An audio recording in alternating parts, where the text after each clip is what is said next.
la clase de hoy. En primer lugar, buenos días a todas y a todos los que están ahí conectados, ¿no? Están conectados, ¿verdad? Si pueden poner alguna cámara, decir, bueno, buenos días, saber que están por ahí, pues Buenos agradecería días, mucho. doctores. Buenos días, Buenos doctor. días, muy bien. Estimado Samuel, querido Guido, fantástico. Muy bien, ¿quién más está por ahí? A ver, que veamos a más gente. Luis Carlos, muy bien. ¿Quién más tenemos? Bueno, hay bastantes personas, ¿no? Buenos días, Coral. Bueno, fantástico. Bien, pues recuerden que ayer hicimos todo un mapa de los elementos más importantes que vamos a ver durante las clases de este fin de semana y de la semana que viene. Y con eso ustedes ya tienen, por lo menos, tienen algo muy importante que es el objetivo de lo que vamos a estudiar. Y además tienen las herramientas, ¿no? Ayer hablamos de las herramientas que íbamos a plantear y cuáles eran las lecturas que iban a realizar. Hicimos un repaso muy importante sobre estos elementos que creo que son fundamentales a la hora de plantear un buen programa como el que vamos a tener. Dicho esto, ahora ya voy a empezar a hablar de la materia y a empezar a trabajar los diferentes conceptos que tenemos pendientes. Antes de eso quería preguntar si existe alguna duda o alguna pregunta. Me imagino que habrán estado revisando los materiales durante la tarde de ayer, habrán estado viendo un poco cuáles eran los objetivos del módulo. Entonces, si tienen alguna duda o alguna pregunta, en general, este es el momento de realizarla antes de que empecemos ya a trabajar dentro del marco particular de la materia. Así que si hay alguna cuestión, por favor, levanten la mano y la planteamos conjuntamente.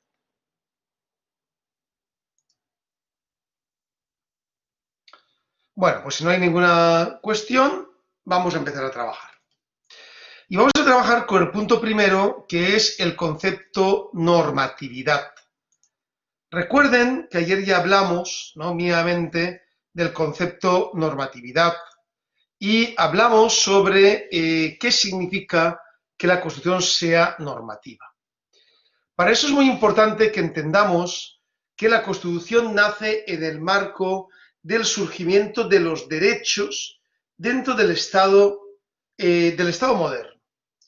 Recuerden que dentro de la evolución de los sistemas de poder, podemos identificar varios diferentes sistemas de poder prácticamente desde el Neolítico hasta ahora, pero la Constitución es un elemento que se da exclusivamente dentro de lo que solemos denominar el Estado contemporáneo. El Estado contemporáneo, que empieza prácticamente a finales del siglo XVIII y que se desarrolla hasta la actualidad, hoy en día todavía estamos en el marco del Estado contemporáneo, realmente es un apartado último de un concepto mucho más amplio, que es el concepto Estado moderno. Es importante que entendamos que el Estado moderno surge a raíz de dos elementos fundamentales y los dos están relacionados con nuestro concepto de normatividad. En primer lugar, el Estado moderno surge como una concentración del poder. Esto es muy importante. Es decir, durante prácticamente toda la Edad Media, como saben, desde la caída del Imperio Romano de Occidente en el siglo V después de Cristo, y ya toda la tardoantigüedad, la zona del medioevo, lo que existe es una dispersión del poder político. De hecho, en la Edad Media, principalmente ya en la Baja Edad Media, tenemos un poder político disperso, ¿no? Y entonces hay un poder dividido entre... Estoy hablando, lógicamente, del caso europeo, ¿no?, que es donde se produce esa construcción del Estado moderno. El Estado moderno es una forma de poder típicamente europea, ¿no? Ahora ya está extendida a todo el mundo, pero nace originariamente en el marco europeo. Entonces, les decía que en la Edad Media existe una forma de poder que está distribuida entre diferentes centros de poder. Y estos centros de poder son varios, pero son fundamentalmente las ciudades, la nobleza, el clero, el alto clero, el bajo clero, el papa, los gremios, los señores feudales y el rey. Y es en ese marco de cada vez la mayor concentración de poder en manos del rey, cómo se va a producir la llegada a lo que hoy día llamamos Estado moderno y más particularmente lo que entendemos como Estado contemporáneo. Porque los reyes, que son unos señores feudales más, pero que van obteniendo y centralizando el poder en sus diferentes ámbitos, son finalmente quienes constituyen lo que hoy en día llamamos estados. De hecho, los estados surgen en el marco de reyes que o bien ellos mismos consiguen conquistar determinado territorio o bien se fusionan mediante matrimonios, mediante alianzas con otros reyes para adquirir territorios más importantes. De hecho, conceptos tan fundamentales en el marco del Estado moderno, como por ejemplo el concepto frontera, ¿no? La frontera tal y como hoy en día la entendemos, entendiendo que de esta parte de la frontera se aplica una legislación, manda un rey, en esta parte de la frontera se aplica otra legislación, manda un rey, hoy en día diríamos esta parte de la frontera es un estado, la otra parte de la frontera es otro estado. Esto es algo típicamente propio del Estado moderno. No existía ese concepto antes del Estado moderno.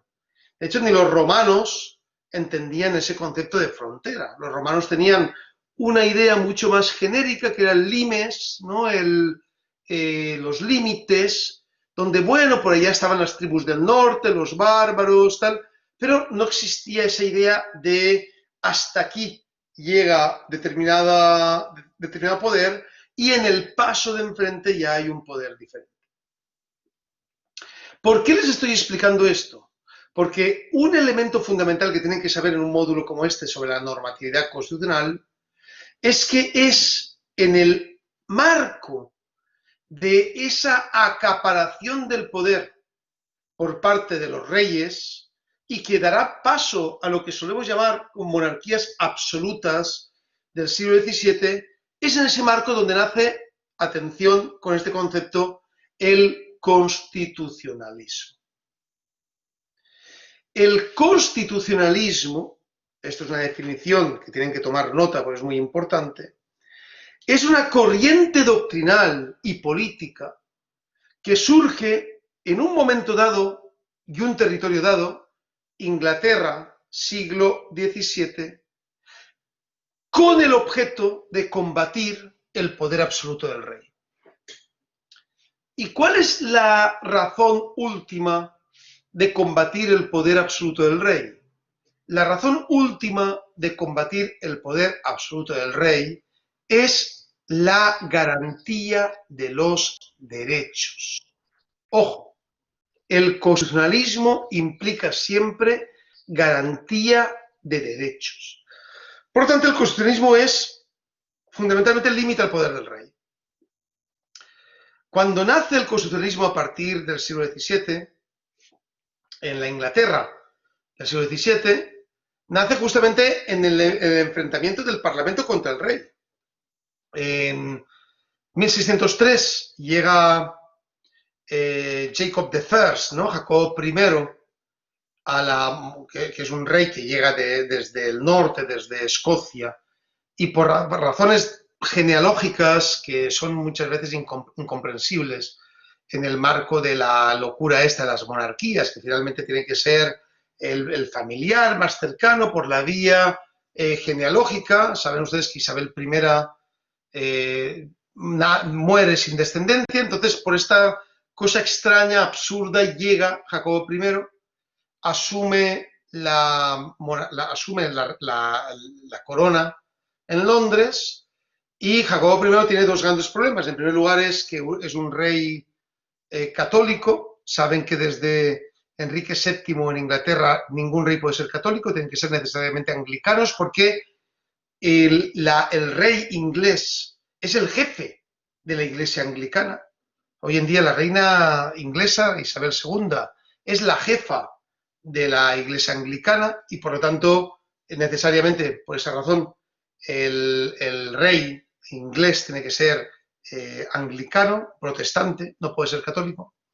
mientras que Escocia es católica, ¿no? Como Irlanda. Irlanda también es católica. Por lo tanto, cuando llega el rey escocés, lo primero que hace es cambiar de religión, eso no hay ningún problema, aunque luego le dirán los ingleses que lo hace de manera, digamos, simulada, ¿no? De hecho, le acusan a Jacobo I de ser papista, de seguir las órdenes del Papa. Pero en segundo lugar, que es lo peor, que tiene que ver directamente con la normatividad de la Constitución, es que es un rey que intenta ser un rey absoluto. Es decir, intenta concentrar todo el poder en la corona. Del mismo estilo que en ese momento lo estaban haciendo todos los reyes de las monarquías europeas. Lo hacía Felipe III y Felipe IV en el caso español, lo hacía Luis XIV en el caso francés, lo hacía Jorge I en Portugal. Bueno, todos los reyes europeos estaban tendiendo hacia esa monarquía absoluta. Desde ese punto de vista es como empieza a aparecer la idea de constitucionalismo. La idea constitucional, no piensen en John Locke, por ejemplo, piensa o mantiene el fundamento ideológico de la libertad. Recuerden que las revoluciones liberales, su fundamento es la libertad. Y para ser libre, necesariamente tenemos que tener unos derechos garantizados. Es decir, los derechos que son, al final, límite al poder del rey, implican una premisa para la libertad. Esto es muy importante, porque a partir de ahí tenemos los dos fundamentos básicos del constitucionalismo hasta la actualidad, que es, en primer lugar, límite al poder y, en segundo lugar, derechos garantizados, derechos reconocidos. Que es verdad que en un primer momento son derechos de libertad, pero a partir de ahí se irán ampliando hacia otros ámbitos, ¿no?, dogmáticos de generación de derechos, como los que hoy en día son, por ejemplo, los derechos sociales, ¿no?, o un poco antes los derechos políticos. Por lo tanto, ¿qué significa que la Constitución es normativa? Pues ya les voy a dar una primera definición de qué significa que la Constitución es normativa. La Constitución es normativa cuando garantiza los derechos. Una Constitución que no es capaz de garantizar los derechos no puede denominarse una Constitución normativa. Podemos llamarla una norma programática o podemos llamarla una Constitución nominal, pero desde luego no puede ser normativa, porque solo es normativa la Constitución, ojo, solo es normativa cuando esta Constitución reconoce y garantiza los derechos. Y en ese marco es como les comentaba antes, aparece una idea básica que es la idea de la soberanía. Recuerden que el concepto de soberanía, cuando se crea en el siglo XVI por Baudin, ¿no?, por Bodino, se crea justamente para justificar el poder del rey. De hecho, cuando hablamos de frontera y decimos que el poder del rey llega hasta determinado ámbito y empieza otro poder diferente más allá de otro rey diferente, ahí estamos aplicando el concepto soberanía del rey, que es como nace la idea de soberanía. El primero en captar esta idea de soberanía es el propio Maquiavelo, mucho antes que Bodino. Maquiavelo, en El Príncipe, entre otras obras, o en los escritos militares, ya plantea esta idea de soberanía y dice, y cuando determina qué es el príncipe, como una especie de tertius genum entre lo que debería ser la república y lo que podía ser una monarquía absoluta, ¿no? Maquiavelo, en pleno siglo XV, es decir, 100 años antes de que aparecieran las monarquías absolutas, ya sabía que iban a aparecer esas monarquías absolutas. Por eso él, que es un gran republicano, plantea una solución intermedia entre las monarquías absolutas y las repúblicas, que son los principados, ¿no? Pero realmente el que incorpora de manera más taxativa el concepto de soberanía es Bodino. Jean Bodin. Y Bodino, esto es muy importante porque lo iremos viendo a lo largo de las clases, Bodino ya genera una idea de soberanía basada fundamentalmente en sus características. Es decir, Bodino lo que hace es determinar o localizar un concepto de soberanía basado en cómo es la soberanía. Bodino dice en sus libros sobre la República, ¿no? muy conocidos, ampliamente conocidos, Bodino dice, vamos a ver, la soberanía es un poder que está por encima de cualquier otro poder. ¿Y qué le diferencia la soberanía del resto de los poderes? Muy fácil. Cualquier poder del Estado que no sea un poder soberano es por definición un poder delegado, un poder compartido, un poder dependiente, ¿no? Un poder secundario. Porque cualquier poder del Estado siempre podemos encontrar un poder superior que lo legitima, que lo autoriza, ¿no? que le delega. Por tanto, los poderes del Estado son siempre poderes delegables y poderes transferibles, poderes secundarios, salvo la soberanía. La soberanía ya no es un poder secundario. Si analizamos cualquier relación de poderes en un Estado, necesariamente tendremos que llegar a un poder que lo legitima todo, que lo origina todo y que lo delega todo. Pero él es un poder autolegitimado, él es un poder delegable, él es un poder originario. Por tanto, es un poder absoluto, en el sentido que es un poder no compartido. Y es un poder indivisible. Cuando Bodino habla de un poder absoluto, ojo con esto, se está refiriendo a que es un poder que no es controlable en la tierra.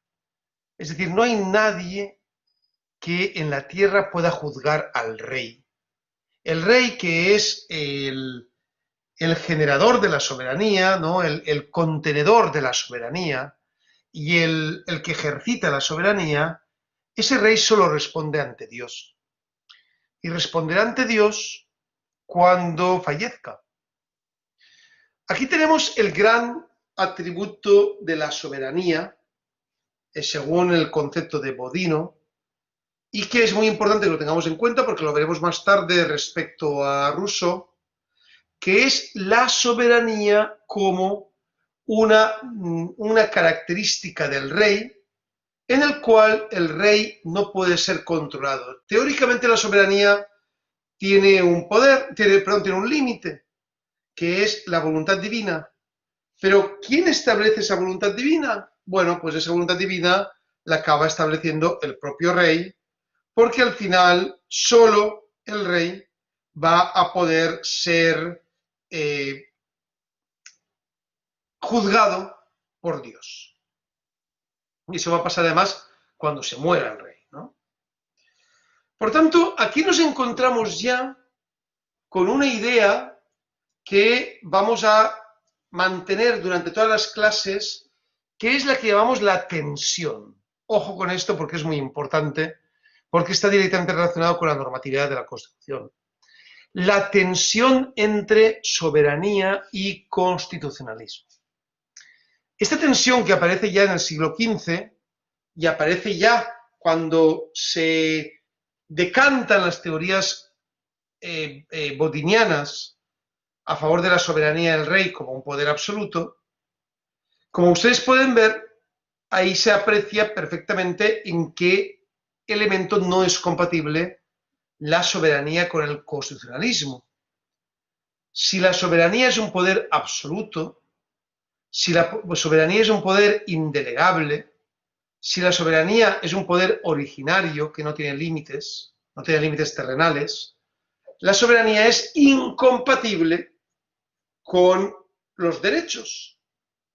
Porque los derechos, atención porque voy a definir el concepto de derechos, los derechos son fundamentalmente ámbitos de actuación privada en los cuales el Estado tiene una obligación de actuar o de no actuar. Repito, solemos denominar derechos como los ámbitos de actuación privada en los cuales el Estado tiene la obligación de actuar o de no actuar. Por tanto, si el Estado, que en el siglo XVII es el rey, ¿no? Recuerden esa idea de Luis XIV, l'état c'est moi, yo soy el Estado. Si el Estado tiene obligaciones, ya no puede ser soberano. Si el Estado, encarnado en la figura del rey, tiene obligaciones, ya no puede ser un Estado soberano, un rey soberano. Porque la soberanía, por definición, no puede tener obligaciones. La soberanía es ilimitada. Aquí es donde aparece un concepto que, como digo, veremos muy ampliamente, que es la relación, la tensión entre constitucionalismo como límite al poder y como derechos, y la soberanía como poder originario, es decir, la soberanía como un poder ilimitado. Desde ese punto de vista es como les planteo que para que una constitución sea normativa, los derechos tienen que estar garantizados. Y si los derechos están garantizados, lógicamente el rey no puede ser un rey soberano. Ya tenemos esa tensión en el marco, por lo tanto, de constitucionalismo en el siglo XVII. Bien, pregunta Samuel de dónde viene el término constitucionalismo. El término constitucionalismo proviene del inglés de constitutionalism, que proviene a su vez del latín constitutio. Las constitutio eran, en el marco del Imperio Romano principalmente, eran lo que hoy en día llamaríamos las normas reguladoras de los diferentes territorios. De tal forma que la constitutio era, en la época anterior a la creación del Estado moderno, eran normas organizadoras del poder político. Es lo que en griego se llamaba la politeia. De hecho, por ejemplo, la politeia aristotélica, por ejemplo, la politeia de Atenas, que escribió Aristóteles, solemos traducirla como la Constitución de Atenas. Aunque utilizar el término constitucionalismo y constitución antes del siglo XVII es una licencia histórica, porque el término existía como nomenclatura, es decir, existía semánticamente, pero adquiere un concepto muy diferente a partir de la creación del Estado moderno. A partir de la creación del Estado moderno, el constitucionalismo se va a oponer principalmente al rey absoluto. Por tanto, a partir del principalmente del siglo XVII, constitucionalismo será igual al límite del poder del rey absoluto y, por lo tanto, garantía de los derechos. Es decir, utilizamos un vocabulario, una semántica, un significante anterior al nacimiento del propio Estado moderno, pero lo dotamos de contenido en el propio Estado moderno.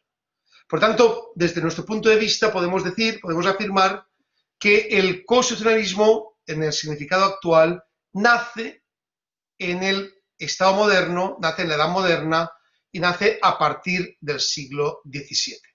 No podemos hablar en términos de nomenclatura y semánticos e históricos, sí podemos hablar de constitucionalismo antes del siglo XVII, pero en términos jurídicos y jurídico-políticos no podemos hablar de constitucionalismo antes del siglo XVII. Sería un anacronismo realizar esa afirmación.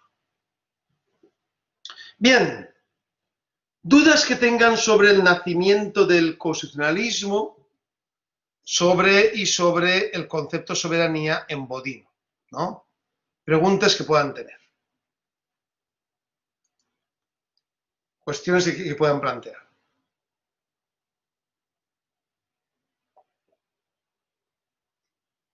¿Están ahí? ¿Siguen ahí o ya se han ido a desayunar? ¿Siguen por ahí? Sí, sí. Muy bien. Es importante que tengan cámaras encendidas. Seguimos Recuerden por que es aquí. importante que tengan cámaras encendidas para Lo poder estamos ver. escuchando, doctor. Estamos escuchando atentos. Estamos aquí, doctor. Buen día. Buen día, Muy bien, doctor. fundamental. Hola. Doctor, Bien, disculpe pues, una pregunta. sí, adelante, por favor. ¿Con quién hablo? Ay, no sé. Sandra Valencia. Hola, Sandra, Otro por favor, colega. adelante. Doctor, tengo una pregunta, pues una duda. ¿El constitucionalismo nace con la Revolución Francesa? No, en ningún caso. El constitucionalismo es 100 años anterior a la Revolución Francesa. El constitucionalismo nace, 100, de hecho casi 200. El constitucionalismo nace en la Revolución Liberal Inglesa, que es la primera revolución liberal del mundo. Y nace en la lucha del Parlamento contra el rey absoluto. Por eso, esa lucha del Parlamento contra el rey absoluto, que va a durar prácticamente 90 años, tiene un momento fundamental en el marco de la creación, ¿no?, del pensamiento constitucional, es la denominada Bill of Rights de 1689. 1689 es una fecha importantísima, porque en esa fecha es cuando se firma la Bill of Rights, la que suele conocerse como o suele traducirse como la Declaración de Derechos, y es en esa Declaración de Derechos donde ya tenemos el pensamiento constitucional plenamente abocado en una norma jurídica. Por lo tanto, aparición del constitucionalismo, Inglaterra, siglo XVII, lucha del Parlamento contra el rey, contra los Estuardo, ¿no?, que quieren ser reyes absolutos, y lucha para limitar el poder del rey absoluto. En la Revolución Francesa tendremos otra cosa diferente, que será lo que llamaremos un poco más tarde constitucionalismo democrático. Pero hay una gran diferencia. En el constitucionalismo inglés, el énfasis se va a poner sobre el límite al poder del rey y la garantía de los derechos. En el constitucionalismo democrático francés y norteamericano, el énfasis se va a poner, ojo con esto, es muy importante, en la soberanía popular y en la democracia. Entonces son dos conceptos diferentes que tienen dos momentos de aparición diferentes y que cuentan con dos ámbitos geográficos y políticos distintos. Gracias, Sandra, por la pregunta. Muchísimas gracias, doctor. Aclarado las dudas. Muy bien. Más cuestiones que tengan, o más preguntas que puedan tener.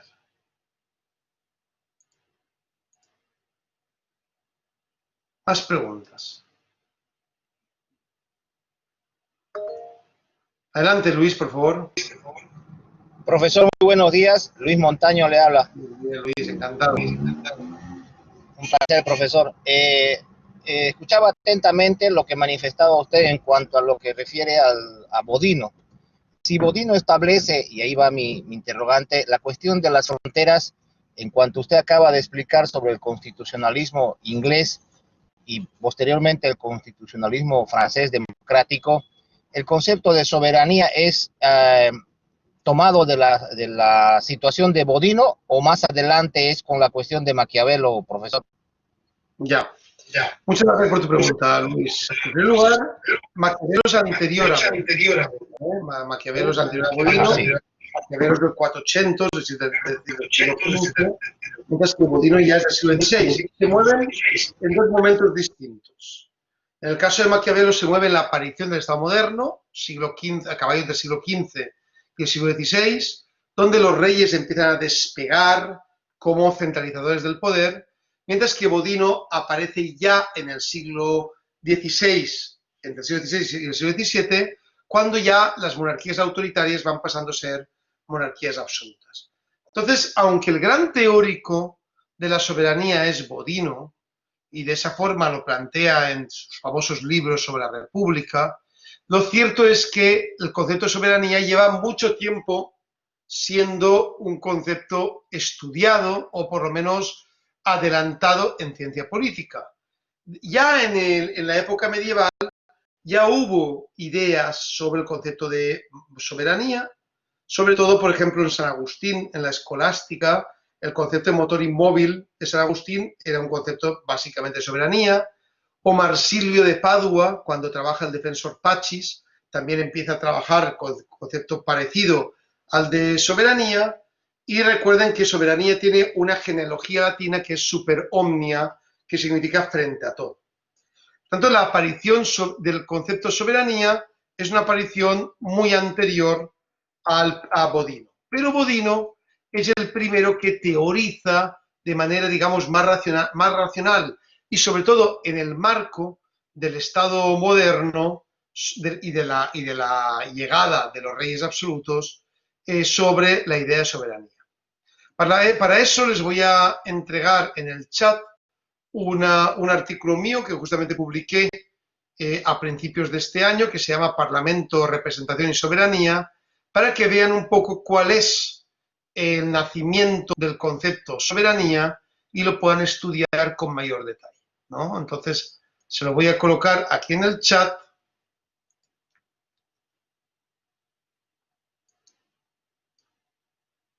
Ahí lo tienen, lo pueden clicar y esto les llevará directamente a mi trabajo para que vean cuál es todo el problema de la soberanía y de paso el problema de la representación, que está directamente relacionado con la soberanía y con el Parlamento. Espero haber solventado tu pregunta, Juan. Gracias, profesor. Muy amable. Muchas gracias a ti. Rosario Jimena Flores había pedido la palabra. Por favor, señora Rosario, adelante. Sí, buen día, profesor, buen día a todos. Quería consultarle con las primeras constituciones, ¿qué derechos principalmente eran los protegidos? Muchas gracias, querida Rosario. En primer lugar, todavía no estamos en las primeras constituciones, en el sentido de que las primeras constituciones, tal y como hoy en día las conocemos, son constituciones que nacerán en el constitucionalismo democrático a finales del siglo XVIII. Por lo tanto, estamos en los primeros textos o las primeras declaraciones de derechos, que es verdad que después pasarán a ser constituciones.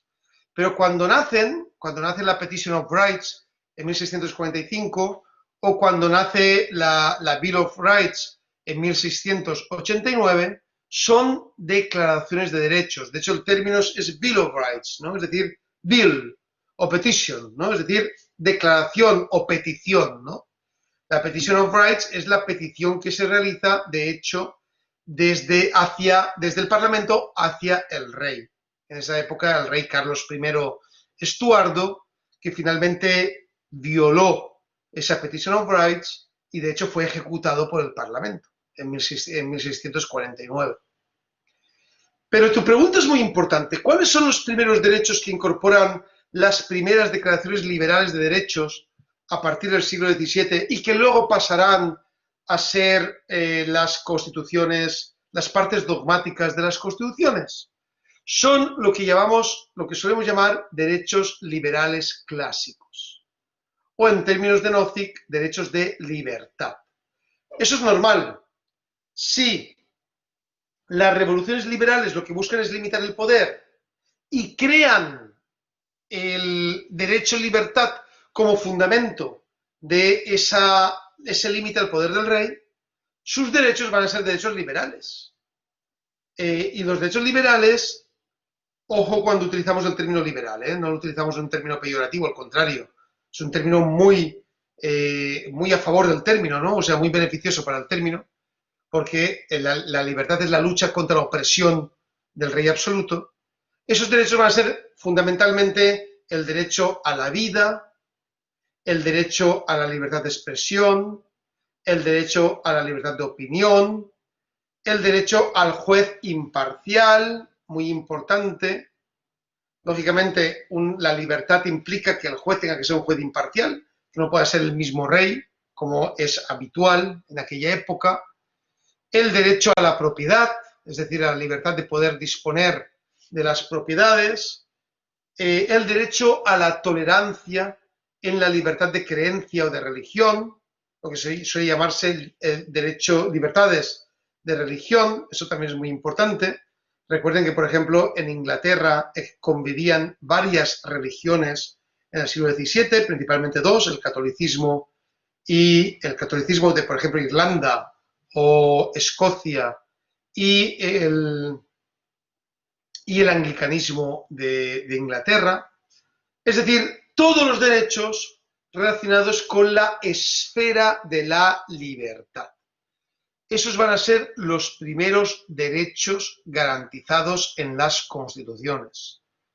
Van a ser derechos que Karel Basak, a partir de su famoso estudio en la UNESCO de los años 70, va a llamar derechos de primera generación. Saben ustedes que Karel Basak lo que hace es plantear una genealogía de derechos en los cuales diferencia entre derechos de primera generación, como los derechos civiles y políticos, porque son los primeros derechos que surgen en el marco del constitucionalismo, y los derechos de segunda generación, que para Karel Basak van a ser los derechos sociales, es decir, los derechos que hoy en día entendemos como derechos prestacionales, mal llamados prestacionales, o derechos del estado del bienestar, derechos sociales sin más. Por tanto, constitucionalismo, garantía de los derechos. ¿Qué derechos? Los derechos de primera generación, los derechos de libertad.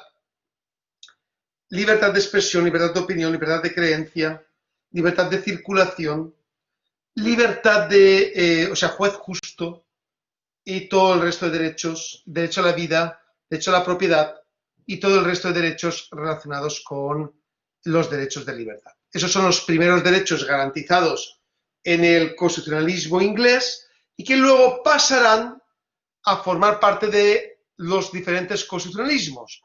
El norteamericano a partir de 1776, el francés a partir de 1789, el español a partir de 1810, los latinoamericanos fundamentalmente a partir de 1811, etc. Gracias por la pregunta, estimada Rosario. Muchísimas gracias por su aclaración. Bien. Más dudas que tengamos al respecto, más preguntas que podamos tener, más cuestiones. Bueno, pues entonces vamos a continuar la explicación. Ya sabemos dónde nace el concepto constitucionalismo, ya sabemos dónde nace la idea de soberanía y ya sabemos cómo aparece el concepto Estado, ¿no? Estado moderno, mejor dicho. A partir del siglo XVIII nos damos cuenta de algo muy interesante que vamos a ver si les puedo colocar la diapositiva.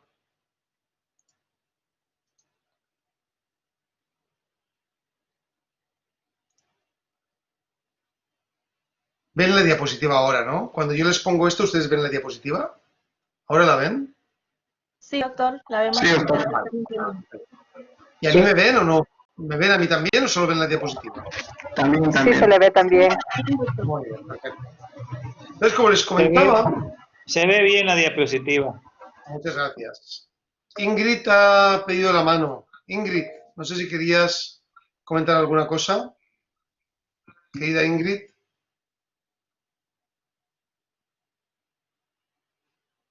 Ingrid Salazar. Bueno, a lo mejor es un error. Te bajo la mano entonces. Les comentaba que el gran problema del Estado moderno a partir del siglo XVII ya no es solo la calidad que caracteriza ese Estado, sino principalmente es la legitimidad. Y a partir del siglo XVII nos vamos a preguntar sobre la legitimidad del Estado. Y lo van a hacer diferentes autores, fundamentalmente los autores que llamamos contractualistas. Esto es muy importante, lo que solemos llamar autores contractualistas, porque los autores contractualistas van a definir la legitimidad del Estado, ojo con esto porque es muy importante, la van a señalar o la van a determinar en el marco del contrato, o de lo que ellos llaman el pacto. Recuerden que estos autores contractualistas, principalmente Hobbes y Locke, pero también otros autores contractualistas, como el caso de Rousseau, o sobre todo el caso de Paine, van a ser autores que van a definir el Estado como el fruto de un contrato. Un contrato en el que participa fundamentalmente la sociedad civil. Entonces, el contrato va a ser el acuerdo al que van a llegar los diferentes miembros de la sociedad civil y que va a crear el Estado. Fíjense ustedes, el contrato crea el Estado. ¿Cómo vamos a llamar ese Estado? Ese Estado lo vamos a llamar Estado civil. Y para eso los contractualistas van a diferenciar entre una situación anterior a la creación del Estado civil, que ellos van a llamar estado natural o estado de naturaleza, una determinación de las características de ese poder político, que será diferente si el contractualista es, por ejemplo, Hobbes o Locke, ¿no? Y unas características del Estado civil. Por tanto, los contractualistas ya no se fijan como se fijaba Maquiavelo, o como se fijaba Filmer, o Bossuet, o Bodino, ya no se fijan en cómo tiene que ser el Estado, sino que lo que dicen es lo siguiente: el Estado tiene que ser de determinada forma, fundamentalmente tiene que ser un Estado limitado, porque su nacimiento está en el contrato. Y esto es muy importante porque, como les comentaba antes, el Estado ya no se produce a raíz de simplemente de una calidad, sino que se produce a partir del origen en el contrato. Pues bien, fíjense ustedes lo siguiente porque es importantísimo para lo que estamos viendo. Según cómo sea el estado natural de cada uno de los autores, nos vamos a encontrar con un estado civil determinado en relación con ese autor. Por tanto, según el autor entienda que el estado natural es de una forma o de otra, nos vamos a encontrar con un estado civil que será de una forma o de otra. Y esto va a tener lugar en la naturaleza del contrato. Pues bien, lección número uno sobre la normatividad constitucional. Para los contractualistas, la normatividad de la Constitución, o sea, la normatividad del pacto, nace del hecho de que el pacto es fruto del acuerdo de las diferentes personas en una sociedad. Por lo tanto, ya estamos rompiendo los orígenes divinos del poder, por ejemplo, ¿no? Es decir, aquellos que entienden que el pacto es obligatorio porque Dios lo ha querido así. Para los contractualistas, que son fundamentalmente racionalistas, ya la voluntad de Dios ya no es importante. De hecho, está totalmente eliminada del racionalismo. Lo que importa es la voluntad de las personas, la voluntad del cuerpo social, como lo llamaría Rousseau. Y esa voluntad del cuerpo social es la que da normatividad al pacto.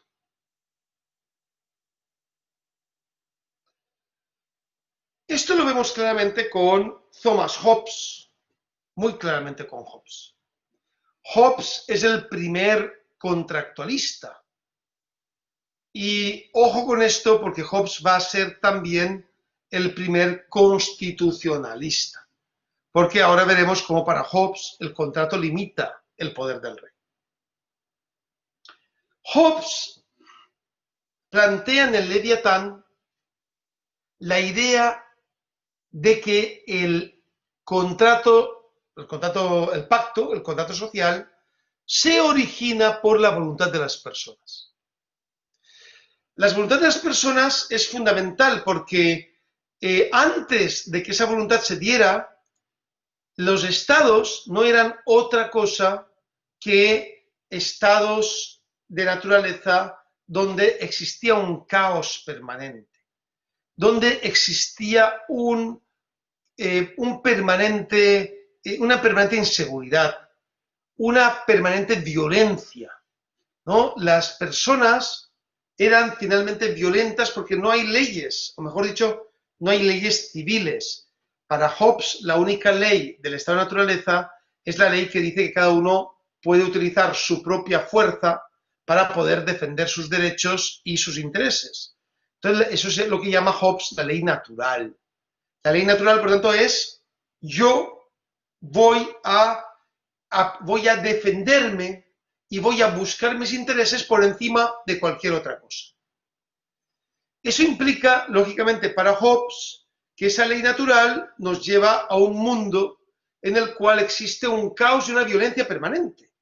Porque si cada persona tiene el derecho individual a utilizar su fuerza como ley natural, cada persona, lógicamente, está legitimada para matar, para robar, para defenderse, para atacar, siempre y cuando defienda su ley natural, es decir, su ley a sus propios intereses. Ahí es cuando dice Hobbes que en el estado de naturaleza el hombre es un lobo para el hombre. ¿Qué significa que el hombre es un lobo para el hombre? El hombre busca su propio interés y por lo tanto hará cualquier cosa porque no existe una ley civil que lo limite. Llega un momento, dice Hobbes, en que las personas están hartas de vivir en este permanente estado caótico y de inseguridad absoluta. ¿Y qué hacen esas personas? Esas personas acuerdan en un contrato social, acuerdan ceder ese derecho a una persona externa al contrato social que es el rey, ¿no? El monarca. Y este monarca que debe su poder a la voluntad de las personas, es el que tiene como obligación crear condiciones de seguridad en el Estado. Este monarca, se lo voy a escribir en el chat, es muy importante lo que llama Hobbes el legibus solutus, es decir, el legislador único. ¿Por qué es el legislador único? Porque la obligación de este monarca, del legibus solutus, es crear legislación de seguridad, legislación para mantener la seguridad en el marco del Estado. Por eso es un legislador único. ¿Ven? ¿De dónde proviene esta idea del monarca? ¿O de dónde proviene el poder del monarca? Si ustedes ven la portada del Leviatán de Hobbes, que se la voy a colocar en la pantalla para que la puedan ver.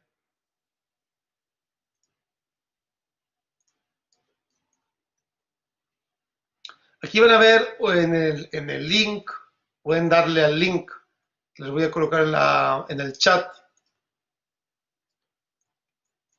Ahí está. Si ustedes dan a este link, van a ver un detalle de la portada del Leviatán, cuando se publica en 1649, es decir, apenas fallecido el rey, ¿no? El mismo año, de hecho, que fallece el rey, ¿no? Entre 1749 y 1651. Y el rey Carlos I, ¿no? El rey Stuart.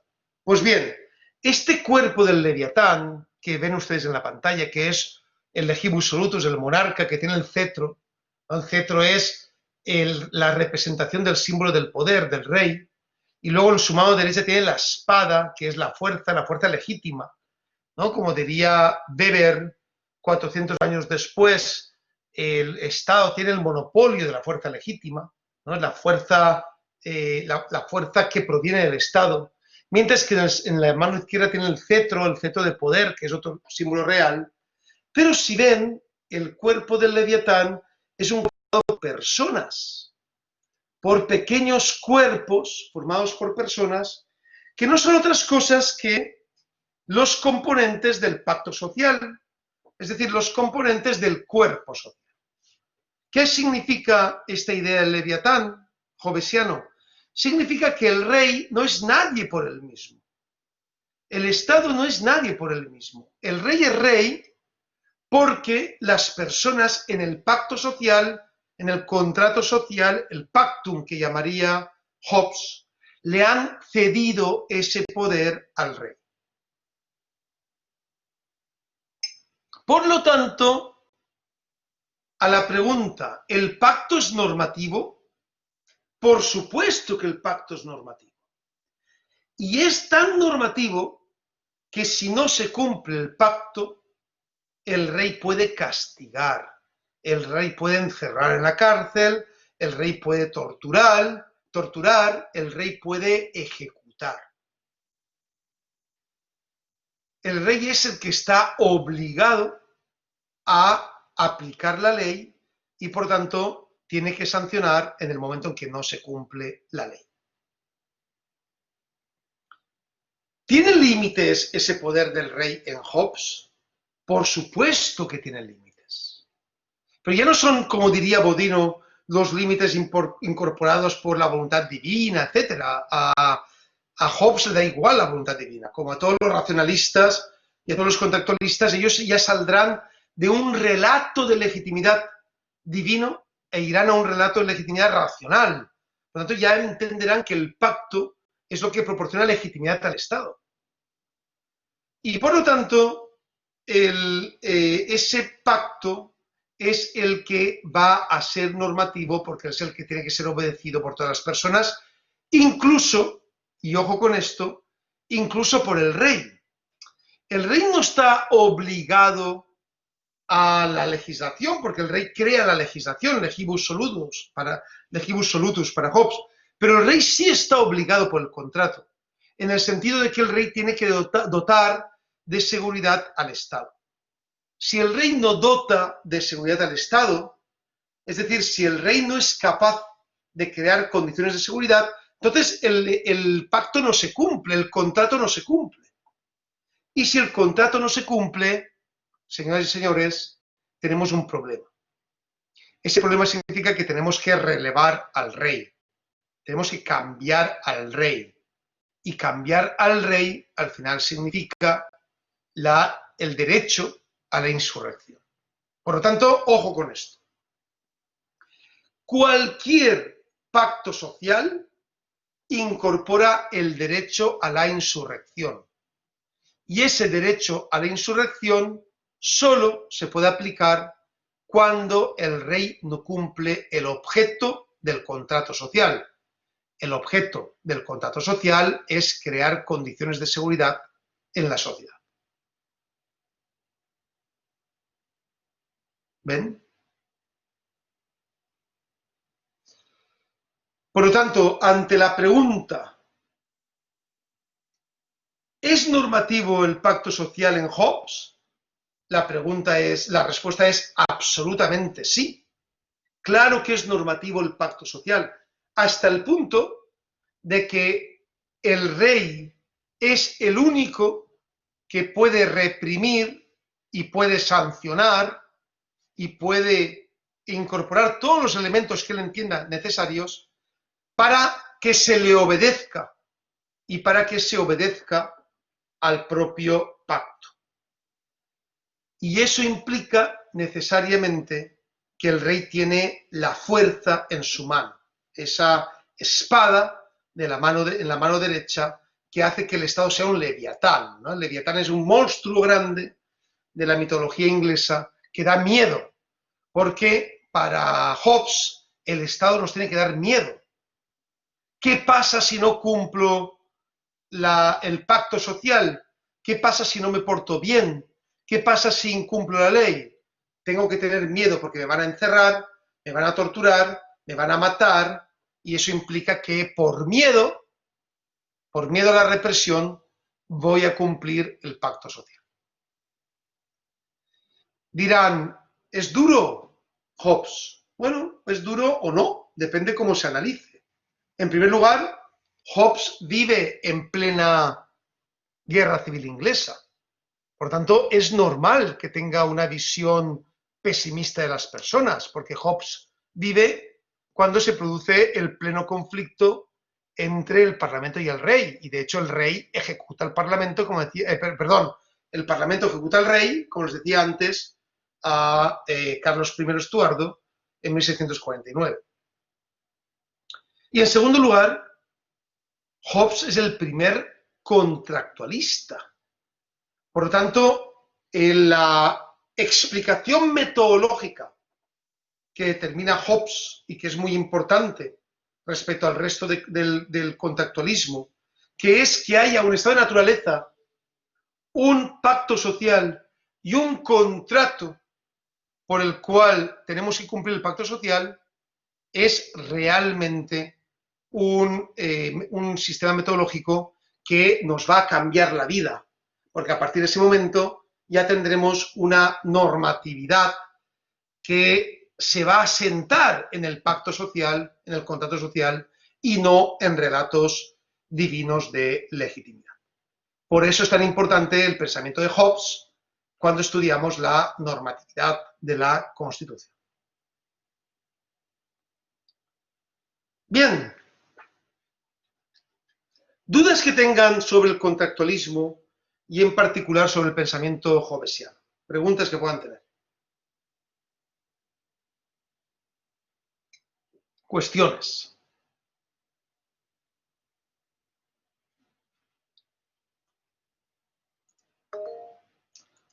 Sí, adelante, por favor. Adelante, Luis. Profesor, buen día. Buen día. Tomando en cuenta la obra que usted menciona del Leviatán y recordando la universidad, profesor, ¿a qué se refería en esta situación Tomás Hobbes en lo que se refería a el hombre es lobo del hombre? En relación a que continuamente esta situación del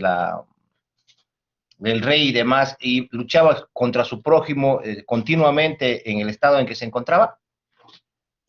Justamente el lobo, la expresión famosa de que homo homines lupus, ¿no? El hombre es un lobo para el hombre, hace referencia al estado de naturaleza. Es decir, antes de la aparición del rey y antes de la aparición del pacto social. En el estado de naturaleza, cuando no tenemos ley civil, sino que solo tenemos una ley natural, que es la ley de la defensa y del ataque personal, todos los hombres luchan contra todos los hombres para su propio placer, para sus propios intereses, para su propio bienestar. Y ahí es donde interviene esa ley natural que Hobbes define como la ley del más fuerte. Ante una generalizada lucha de todos contra todos, finalmente la ley del más fuerte es la que se impone. ¿Cuál es el problema? Que la ley del más fuerte nunca es la misma. Porque quien es más fuerte hoy no será más fuerte mañana, habrá enfermado, será más viejo o simplemente tendrá algún tipo de limitación. Por lo tanto, es inconsistente e insegura esa ley del más fuerte. Por eso, las personas frente a esa inseguridad deciden renunciar a su derecho propio a la libertad personal o a su derecho propio a utilizar personalmente el derecho a la fuerza y lo ceden en el pacto social al rey. Por tanto, en el Estado civil ya no hay un hombre que es un lobo para el hombre. En el Estado civil hay un rey y un Estado, un leviatán, que tienen como obligación el cumplimiento de la ley social. Y ahí el hombre tiene que agachar la cabeza, porque si no es reprendido, es reprimido, y tiene que obligarse a cumplir el pacto social que él mismo se ha dado. Porque si no se obliga a cumplir ese pacto, está el rey para sancionarlo, para matarlo, para encarcelar. Esa es la diferencia entre el estado civil y el estado natural, donde el hombre es un lobo para el hombre. Gracias, estimado Luis. Gracias, profesor. Bien, Samuel, por favor, adelante. Buen día, doctor. Tenía la siguiente duda, doctor. En la teoría de Hobbes y los demás contractualistas, ¿el contrato social es un documento escrito o es tal vez un acuerdo de voluntades que está en la conciencia de todos los hombres? Tenía esa duda porque en algunos textos que leía siempre se veía, ¿no? Algunos dicen que la Constitución es la ley suprema, otros dicen que no, por encima de la Constitución hay una voluntad, que otros lo llaman una ley de la razón, ¿no? Entonces quería que nos pueda aclarar esa parte, doctor. Muy importante esa parte que comentas, estimado Samuel. En primer lugar, recuerden que la creación de este contractualismo, que se basa en elementos racionalistas, como he explicado antes, es fundamentalmente un elemento metodológico para explicar cómo nace el Estado civil. Por tanto, Hobbes no entiende, como Locke tampoco entiende, que existe un documento escrito. Es decir, no hace falta que sea un documento escrito. Hay un pacto. Y ese pacto está claro.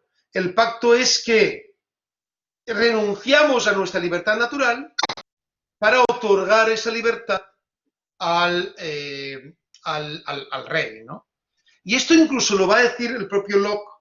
Vamos a ver que con Locke es diferente, pero para Locke tampoco tiene por qué ser un pacto escrito, sino que para Locke sí que habrá unos derechos de naturaleza que se van a garantizar en el contrato social. Pero esto es diferente en el resto de contractualistas. Por ejemplo, para Paine, o sobre todo para Rousseau, el contrato social sí está escrito. De hecho, a medida que nos acerquemos más al nacimiento de lo que hoy en día llamamos el concepto racional normativo de Constitución, que es la Constitución como hoy en día la entendemos, ahí ya tenemos una Constitución escrita donde se desemboca la voluntad popular. Pero eso va a ser 150 años después de Hobbes y 100 años después de Locke. Por tanto, para Hobbes y para Locke, todavía el racionalismo no llega a que el contrato esté escrito en algún lugar, simplemente es un contrato que se dio en algún momento y que sirve como metodología para explicar por qué nace el Estado civil. Ya para Rousseau, ese contrato sí va a ser un contrato escrito. Gracias, Samuel, por tu pregunta. Luego ya veremos que el problema va a ser el justnaturalismo, y eso lo voy a explicar un poquito después cuando veamos a Hobbes. Juana, por favor, adelante. Juana.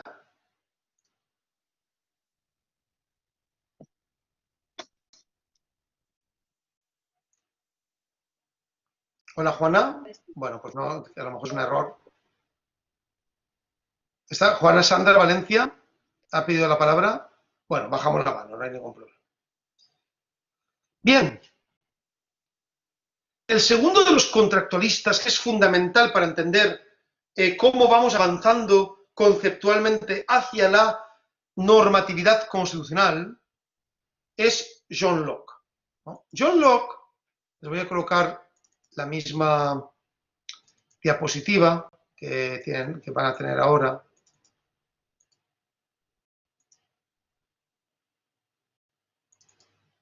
Aquí lo tienen. Para Locke, las cosas van a ser muy diferentes.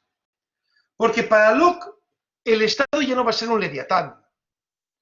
Locke es un contractualista constitucionalista que cree que el Estado, es decir, el Estado civil, tiene que ser un gobierno débil. Tiene que ser un gobierno débil, lo que él llama un gobierno mixto. Así como para Hobbes, el gran libro que ustedes tienen que conocer es el Leviatán, el gran libro de Locke, uno de los grandes libros de Locke, es el segundo tratado sobre el gobierno civil, donde justamente en ese tratado sobre el gobierno civil, lo que hace Locke es desarrollar esta idea del gobierno mixto. Fíjense ustedes algo muy importante en el pensamiento lockeano. Locke es un jus naturalista. Recuerden que el jus naturalismo es la corriente doctrinal que nos proviene además del pensamiento filosófico principalmente escolástico, sobre todo Santo Tomás, que entiende que las personas tienen derechos por el hecho de ser personas. Es decir, para los jus naturalistas, cuando una persona nace, ya nace con los derechos propios de esa persona. Esto es muy bonito realmente, ¿no? Es muy bonito pensarlo, ya veremos que tiene problemas, es problemático, pero digamos que, entendamos que Locke es un jus naturalista, y él entiende que todo el mundo que nace con unos derechos que ya son inherentes a la propia persona. Y Locke entiende que esos derechos son tres: el derecho a la vida, el derecho a la libertad y el derecho a la propiedad. Como ven, son los tres derechos clásicos liberales: vida, libertad y propiedad. Pues bien,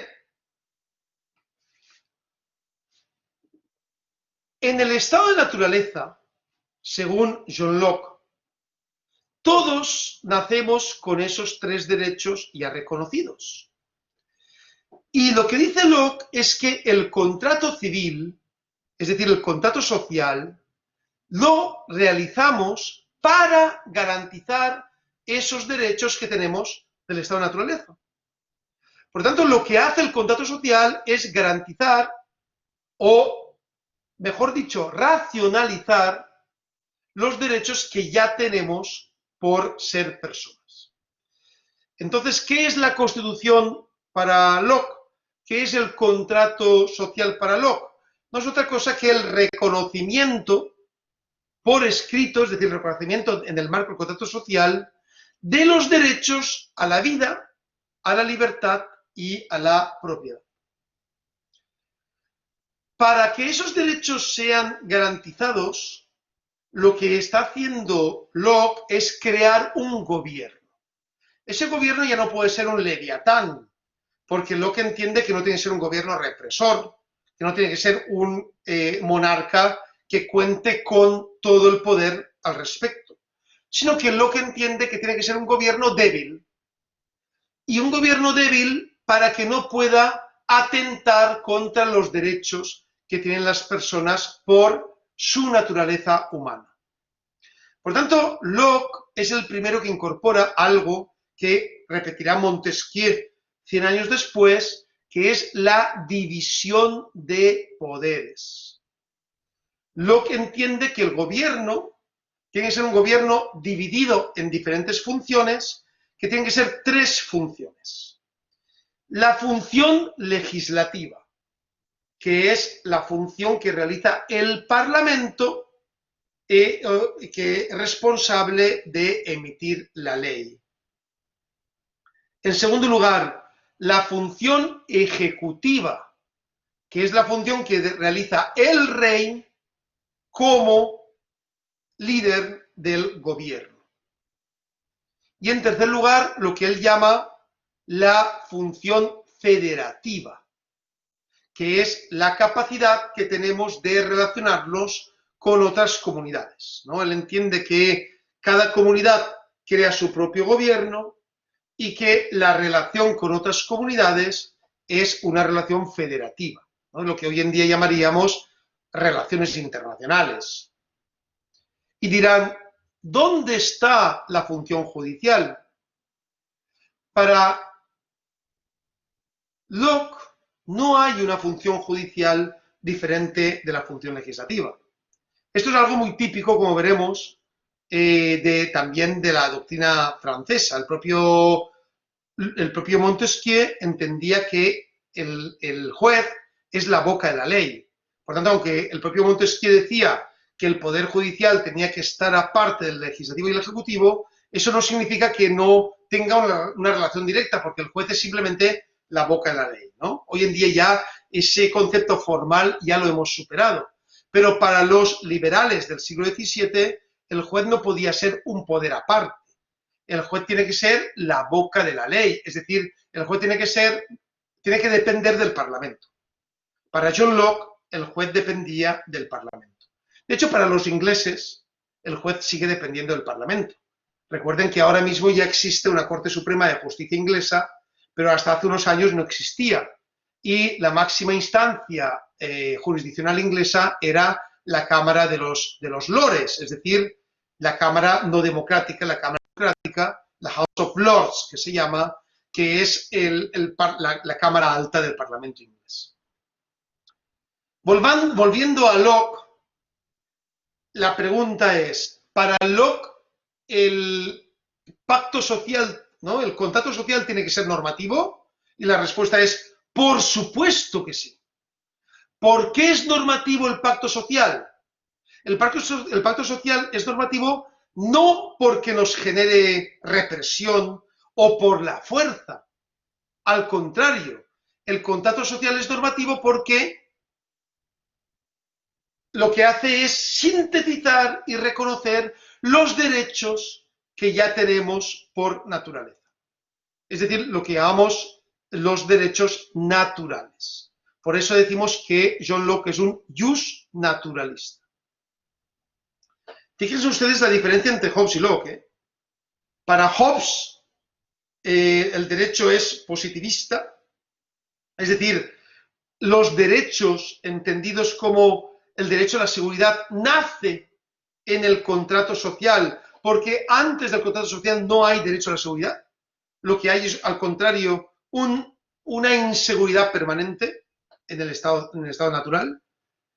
Para Locke existe un derecho natural a la libertad, a la propiedad y a la vida, y la ley, el contrato social, tiene que reconocer esos derechos, por tanto, se tiene que cumplir ese contrato social porque reconoce los derechos que tenemos del estado natural.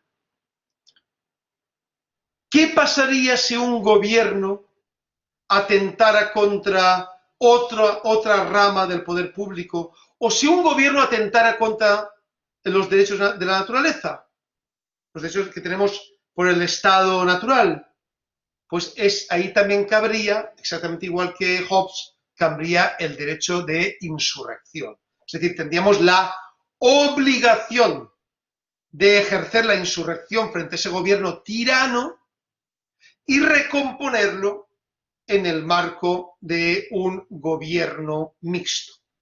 Por eso es tan importante la idea del gobierno dividido, es decir, del gobierno mixto, que finalmente garantiza los derechos reconocidos en primer lugar por el Estado natural y en segundo lugar por el Estado civil. Por lo tanto, ya tienen ustedes en su idea los dos fundamentos del contractualismo contractualista. Del constitucionalismo contractualista, que es, por un lado, el pensamiento hobbesiano, es decir, el pacto proviene de la voluntad de salir del estado de naturaleza cuanto antes, y por otro lado, el contrato lockeano, en el cual el pacto proviene de la necesidad de garantizar los derechos que ya tenemos reconocidos en el estado natural. Bien. Dudas que tengamos al respecto. Preguntas que podamos tener sobre Hobbes y Locke. Cuestiones.